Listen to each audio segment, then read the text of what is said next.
आओ एक source cat की स्टोरी देखते हैं। ये चूहों को पकड़ के लाता है, उनको लाइक मैक्सिमम आसपास के सेल कर देता है पूरे छोटे बच्चों को।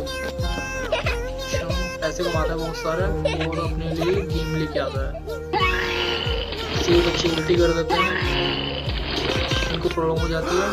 प्रिंसिपल मैडम पुलिस को कंप्लेन करती है, पुलिस आती है और इस छोटे बच्चे को उसके पापा पर